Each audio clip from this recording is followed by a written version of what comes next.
नमस्कार दोस्तों, मैं doctor Ashok Kumar SPC government college Ajmer से आज आपके लिए कार्बोहाइड्रेट्स टॉपिक लेके आए हैं जो बीएससी पार्ट थर्ड का है।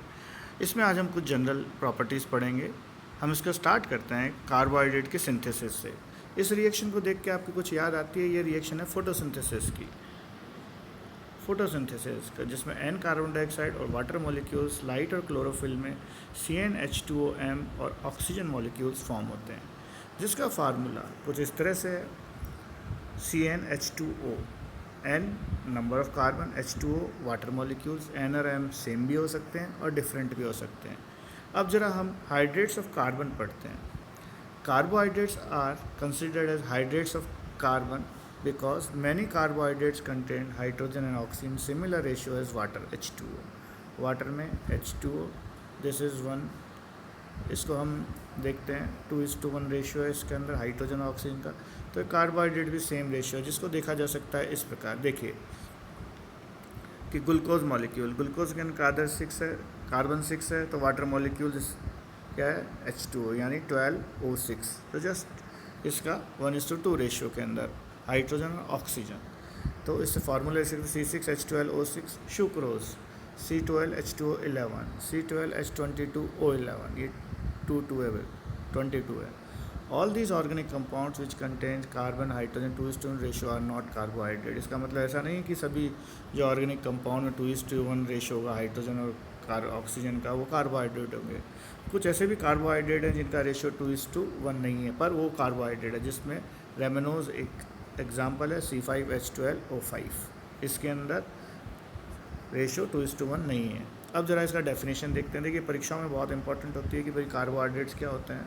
तो कार्बोहाइड्रेट्स में कंटेन 2 फंक्शनल ग्रुप, इसके अंदर 2 फंक्शनल ग्रुप होते हैं। एक कार्बोनाइल हो सकता है और जिसमें कार्बोनाइल में एक एल्डिहाइड हो सकता है जिसमें कीटोन हो सकता है। ये एल्डिहाइड ग्रुप है और ये कीटोन ग्रुप है। तो हमारा एक कीटोन और एल्डिहाइड ग्रुप हो सकता है, दूसरा hydroxy group OH। So carbohydrates को हम डेफिनेशन कैसे कहते हैं कि polyhydroxy aldehyde such as D glucose, polyhydroxy ketone such as D fructose. तो ये हो गया हमारा कि पॉलीहाइड्रोक्सी एल्डिहाइड हो सकते हैं ग्लूकोज, और ये पॉलीहाइड्रोक्सी कीटोन जो कि फ्रूटोज है। The compound such as sucrose that can be hydrolysis, sucrose को हाइड्रोलिसिस करते हैं तो पॉलीहाइड्रोक्सी एल्डिहाइड और पॉलीहाइड्रोक्सी कीटोन के अंदर कर देते हैं। अब all the carbohydrates contain more than one asymmetric atom are optically active। Carbohydrates optically active होते हैं क्योंकि उसमें more than one asymmetric carbon atom, asymmetric मतलब उस कार्बन पे 4 डिफरेंट ग्रुप जुड़े हों और जो कि सिमेट्री को फॉलो नहीं करती हो, जैसे प्लेन ऑफ सिमेट्री है, सेंटर ऑफ सिमेट्री है, तो इस तरह से, और वो ऑप्टिकली एक्टिव होंगे।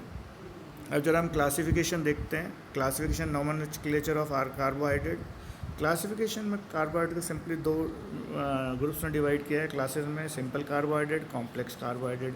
सिंपल कार्बोहाइड्रेट्स वो होते हैं कार्बोहाइड्रेट जिसे हम मोनोसेचराइड भी बोल देते हैं या सिंपल शुगर भी बोलते हैं। अगर आ जाए कि भाई सिंपल शुगर क्या है तो सिंपल या मोनो सेचराइड भी बोल देते हैं, जिसके अंदर 4 से 10 कार्बन एटम्स होते हैं और जिसको हाइड्रोलिसिस करने पे और कोई शुगर प्राप्त नहीं होता है। ग्लूकोज है, इसको वाटर के साथ एसिडिक हाइड्रोलिसिस करेंगे, कोई रिएक्शन नहीं होगी, किसी भी तरह का सिंपल शुगर प्राप्त नहीं होगा। तो हम कह सकते हैं मोनोसेचराइड्स वो हैं, सिंपल शुगर्स हैं जिनको हाइड्रोलिसिस करने पे और सिंपल शुगर्स प्राप्त नहीं होंगे। दूसरा है कॉम्प्लेक्स कार्बोहाइड्रेट्स। कॉम्प्लेक्स कार्बोहाइड्रेट के अंदर वो होते हैं इसमें 2 से ज़्यादा, 2 और मोर सिंपल शुगर जो लिंक हो जाते हैं और उसको फिर क्लासिफाइड करते हैं डाइसेचराइड। डाइसेचराइड का नाम से ही इसके अंदर है कि भाई इसके अंदर 2 सिंपल शुगर्स हैं। एग्जांपल लेते हैं शुक्रोज C12H22O11। जब इसको हाइड्रोलिसिस करते हैं तो ये ग्लूकोज और फ्रुक्टोज मिलता है, इसका मतलब डाइसेचराइड हुए जिसमें 2 शुगर्स हैं और दोनों शुगर्स ज्वाइन करते हैं, ये दोनों शुगर ज्वाइन करते हैं एक शुक्रोज बनाते हैं। तो वहीं शुक्रोज को जब हाइड्रोलिसिस करते हैं तो हमें ग्लूकोज और फ्रुक्टोज मिलता है। नेक्स्ट है हमारा मेल्टोज। मेल्टोज के अंदर भी सेम है C12H22O11।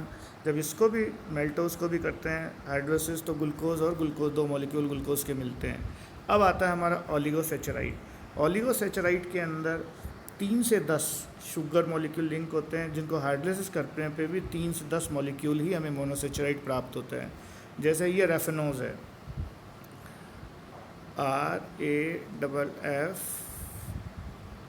RAFFANOS, raffinose, glucose, fructose और ग्लैक्टोज। देखिए ये हमें प्राप्त हुआ इस ओलिगोसेचराइड में। अब जरा पॉलीसेचराइड्स पढ़ते हैं। दिस कंटेन 10 मोनोसेचराइड यूनिट्स, यानी 10 से ज़्यादा। पॉलीसेचराइड नेचुरली ऑकरिंग पॉलीमर हो सकता है, सेल्यूलोज हो सकता है, स्टार्च।